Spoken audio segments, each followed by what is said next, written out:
This is about human relationships, the value of a life that lives with you.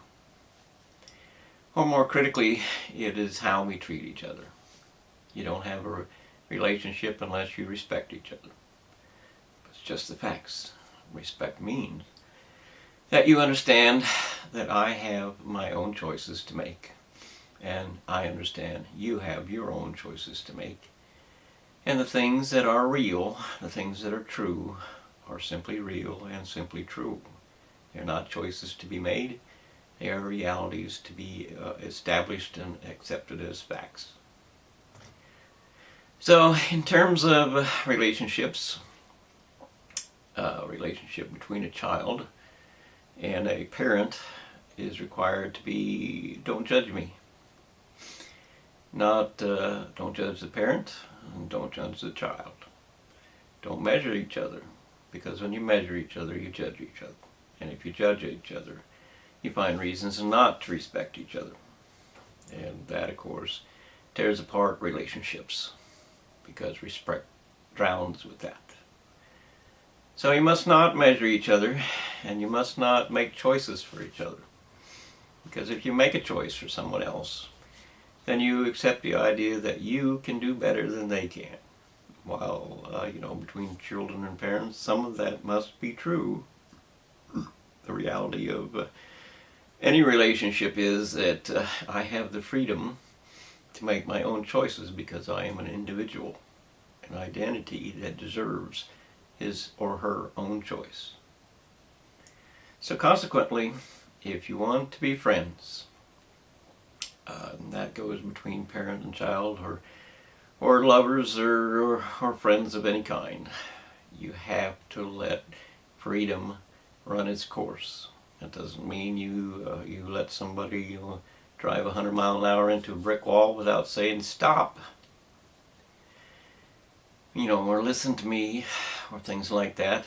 But it does mean that in the end, they get to make their own decision, and they will have to suffer their own consequences because of it. That is what freedom allows. And unfortunate though it may be at times, that is what freedom needs to be free. So let's just talk about male and female relationships. When I can't speak for girls when they're young, but I can speak for boys, and they are, they are not subject to the idea of I'm ready to be married instantly. Of course, girls seem to be. And the problem with that is that you really have to let somebody make a choice for themselves rather than trying to control them and controlling what they're going to choose and controlling what they're going to do and things like that, because they may or may not hate you later on. And they certainly will blame you later on and say, it's all your fault that I didn't get to do this or I didn't get to do that. You really must let freedom have its choice, even if it takes a little longer to make that choice. There's an awful lot of young men or young boys that will make a choice for you if you give them a little time. But if you force them to make that decision, that doesn't work well. And of course, forcing girls to make decisions about sex does not work well either. And there are just any number of things in that regard. The reality of men and women is somewhat complicated. We have to get along, because if we don't get along, we don't have each other to depend upon, and we need each other to depend upon. The simple truth is that men are built to be aggressive, somewhat, because that's just the nature of what we need to be to survive. You have to, make it your business to survive. That's what men do, and the consequence of that is that, there is troubles along the way. The reality of women, of course, is that they are built in a little different way. Their intent to survive is to, bring family with them. Survive in a different kind of way. And so consequently we need each other. Literally, we need each other to balance each other. You can't, as a woman, survive without the realities of life that you require, and men will not survive well without the realities of women that make life a little bit more happy. They do.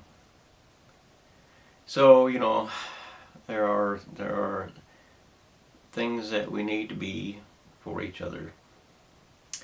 One of those things is that it all starts with respect.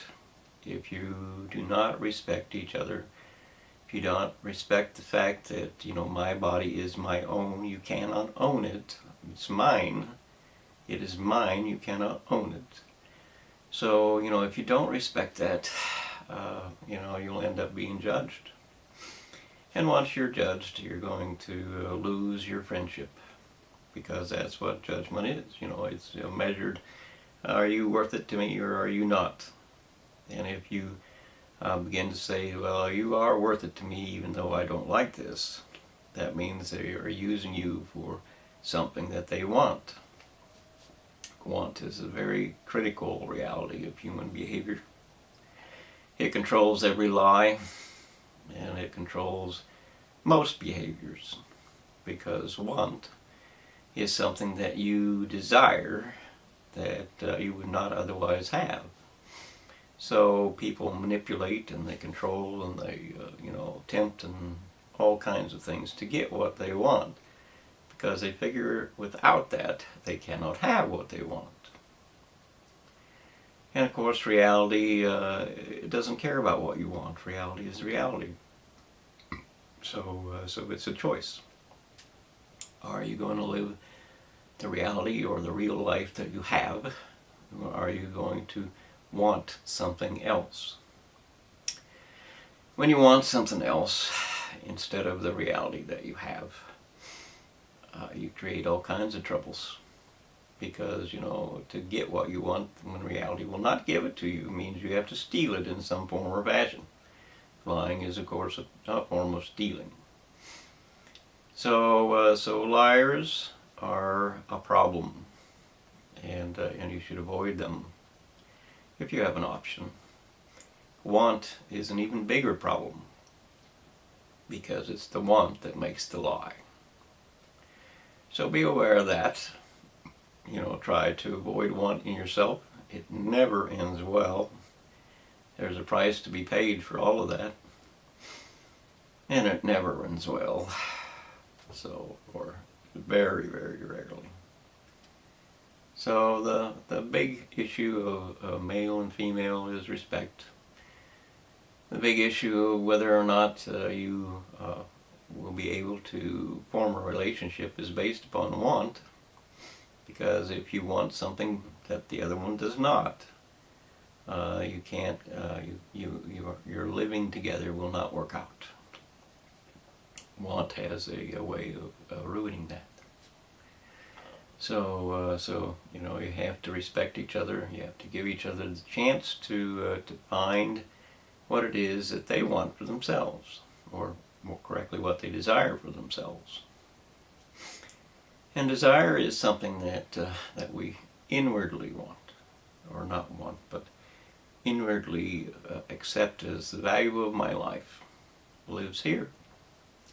So you have to become something valuable to someone else by being something that they can respect and something that they can live with. And that's different for everybody.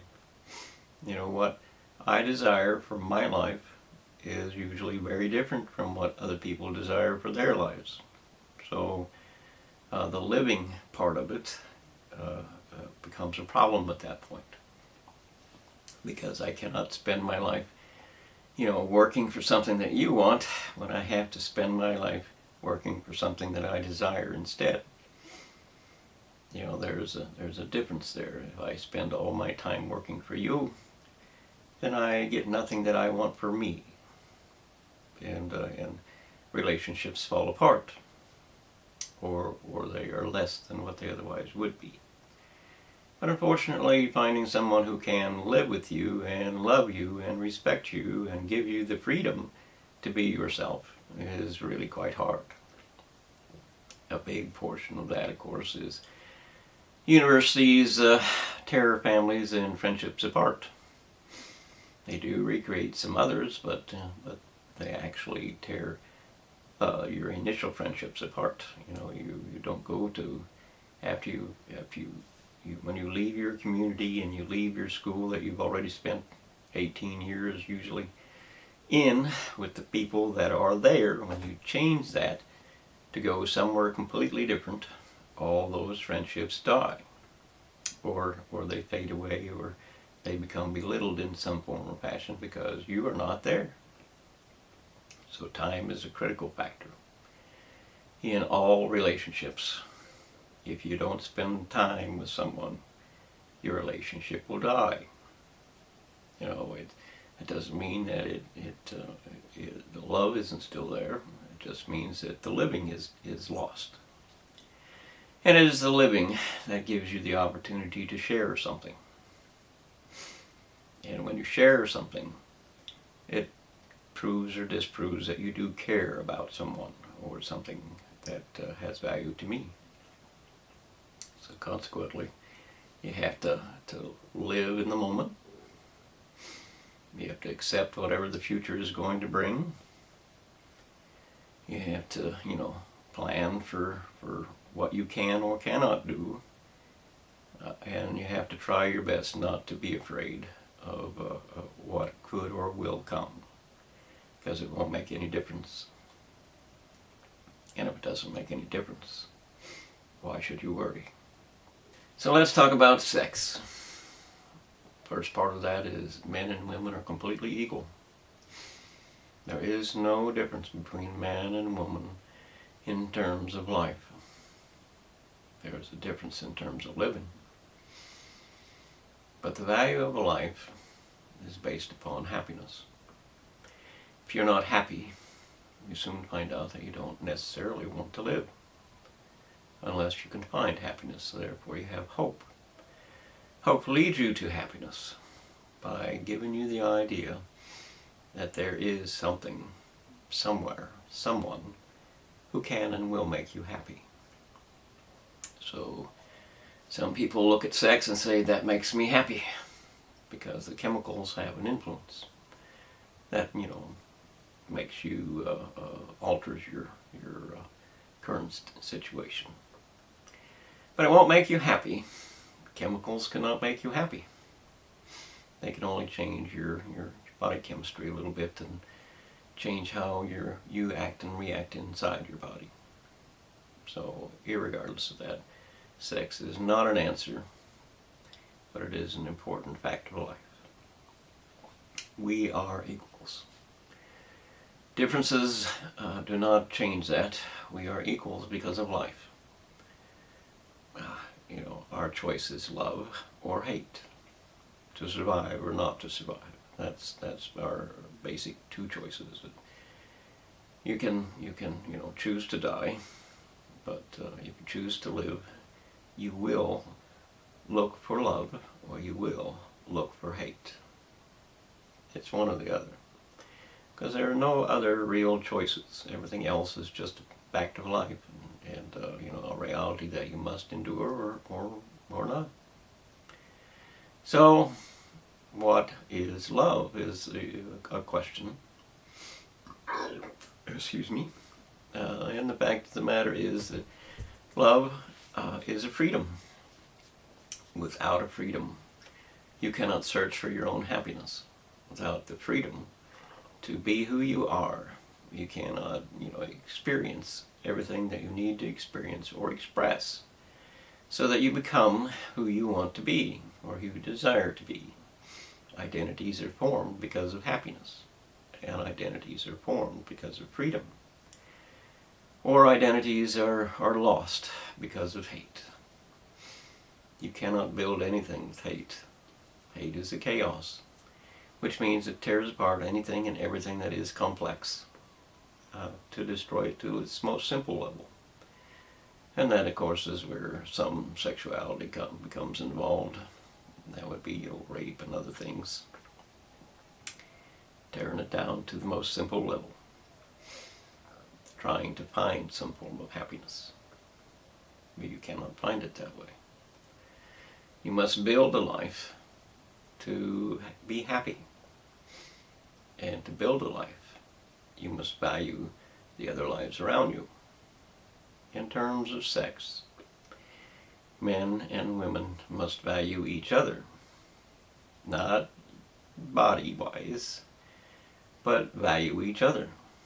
You cannot love each other unless you value each other. And you cannot value each other unless you respect each other. And you cannot respect each other if you measure or judge each other. Which means that, body image in itself isn't a great participant in actual love. However, make no mistake, body image does make a difference. It is the design element of nature. And if you are closer to the design that clearly God intended all of us to be, you will be more desirable to the other sex. That's not, that's not bad, it's not good, it's not anything, it's simply how it is. Regardless of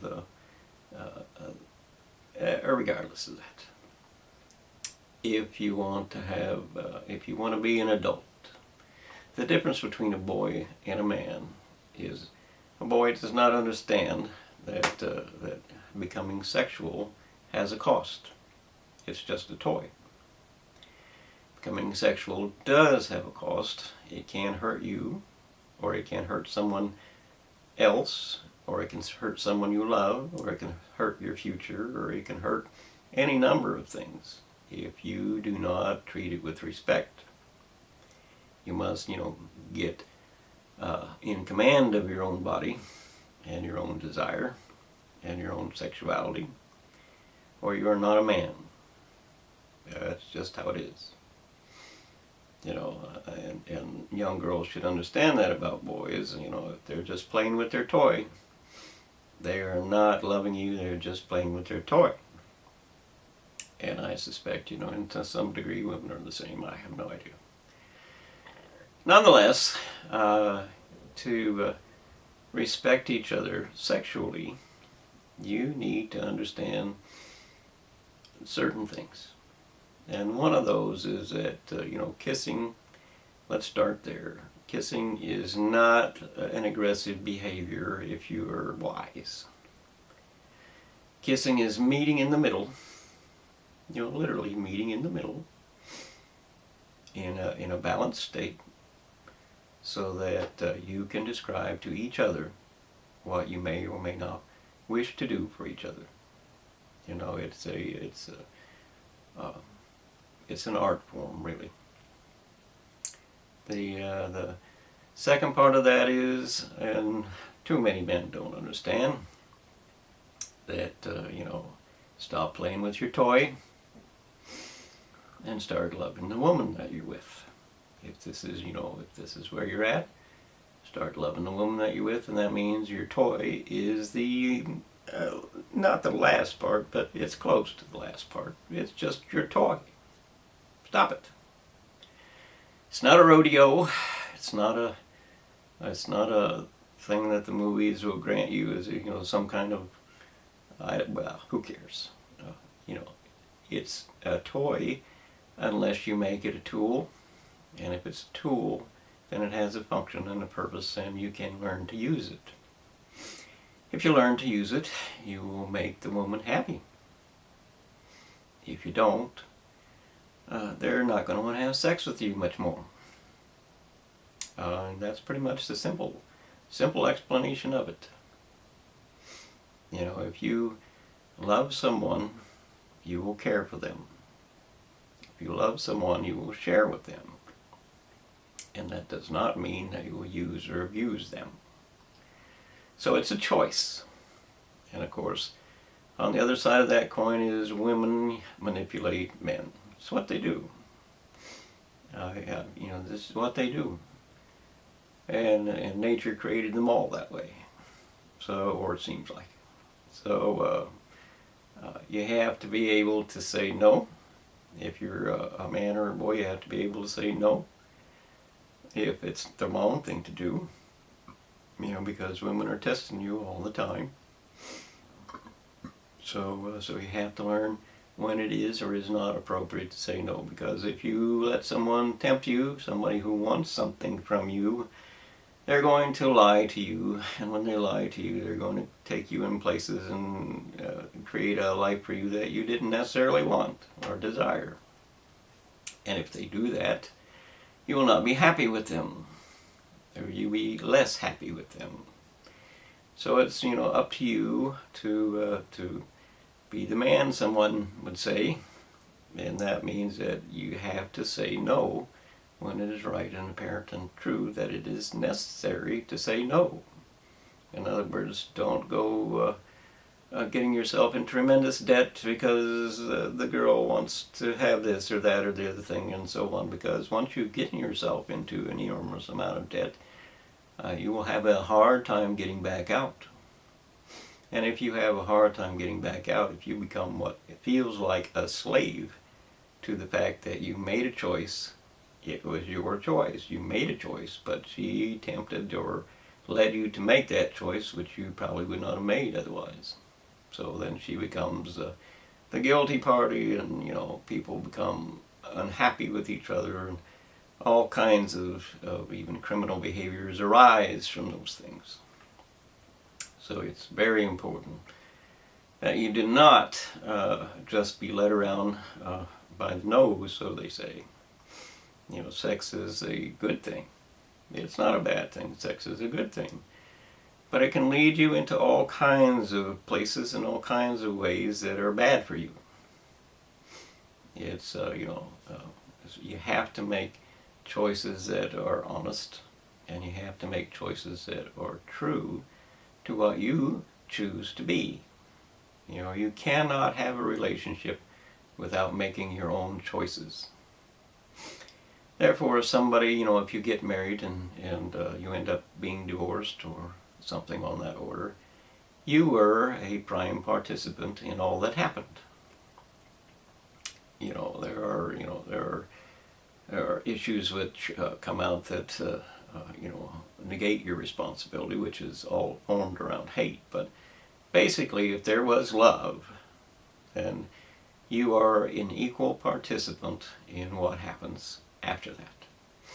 Love is not a guarantee of a good future. Love is love. I can love you, but I may not be able to live with you. And there's a difference there. Love is a happiness revealed. I value you so much that you make my life whole, kind of thing. Whereas living is, we have to work with this reality as best we can. We have to help each other. We have to do what we need to do to survive. And there are people who will not do that. Women who will not, participate and share the burden. And men who will not participate and share the burden of those things that are true to the survival of life and living. So you have to be able to find the person who is, both going to love you and going to be able to live the life that you need to live. Some people can love you dearly, but they just cannot commit to the life that you want to live, that you desire to live, or that you need to live. Can't do it. And that would be because they have something else that's more important to them, whether they love you or not. And something that is more important to them is valid and true. They have a right to make their decision for themselves. And even if that doesn't coincide with what you want or desire. Women, commonly want a man. If they desire someone, they go after him as best they can. with body and all kinds of things. But if the living will not match, if the disciplines will not be accepted, if you cannot order your life out of the things that are in front of you, then you really need to look somewhere else. Because we all have rights, and we all have needs, and we all have desires, and we all have an ability to think for ourselves. If we just think for ourselves, sometimes people don't want to think for themselves because they get into trouble, and they want someone else to make the decision so I don't have to be in trouble anymore. And that, of course, is a consequence that is bad. You must make your own decision, because you have to live your own life, and you have to accept the reality of the things that you did do. And that includes the decisions that you followed because someone else led you to them. So, it was your decision to follow. So, try to be yourself. Try to search for your happiness as best you can by looking at what is or is not valuable to you. And then searching for how that you might get that in truth, not in want, but in truth.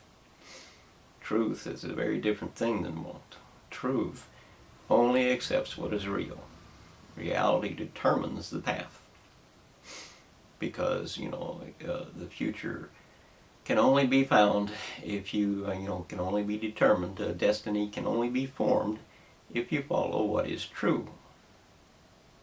True is a part of the law, or all laws are about truths.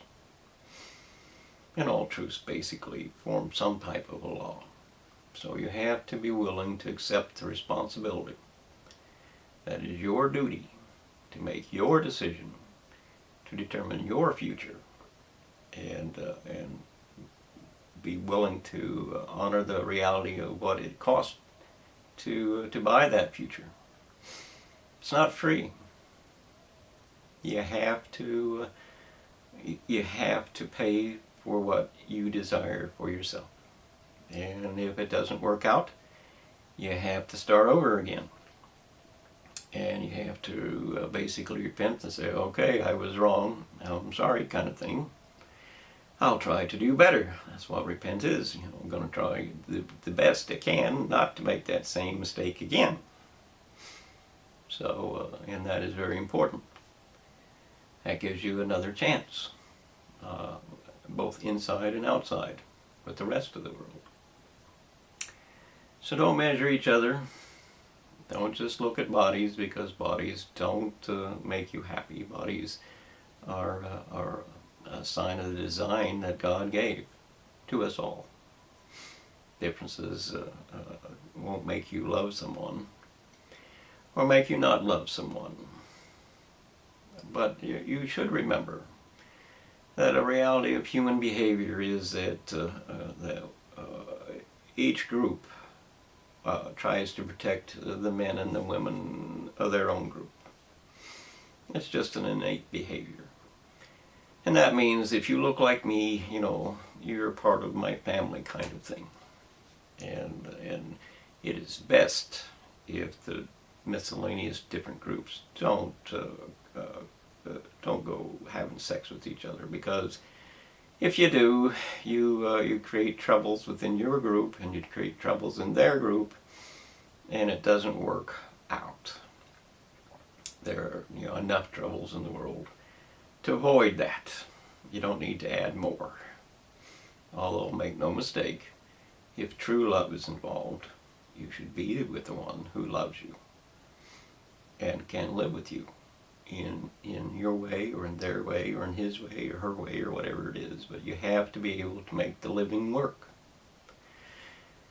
And the whole thing is on that identities are formed, families are based upon you look like me. When you intermix the different groups, you create someone who doesn't look like me. And that, complicates a family. It does. It complicates a family, it complicates a relationship, and so on. So we should bear that in mind. It would be best to stay within the boundaries in your own group most of the time, not all the time, most of the time. I mean, because, you know, if you have love, true love, there's no reason not to share a life. But, you know, that's not what happens most of the time. Most of the time, particularly among the young, freedom is suddenly found, a toy is suddenly learned, and they just intermixing the methods of playing with the toys. And the problem with that is children do arise, and they are not toys. And complications do arise, and that changes lives. And you know, and parents and families and society itself have to bear the cost of what you just did do. So there's no such thing as a freedom without responsibilities. You have to accept the reality of what you did.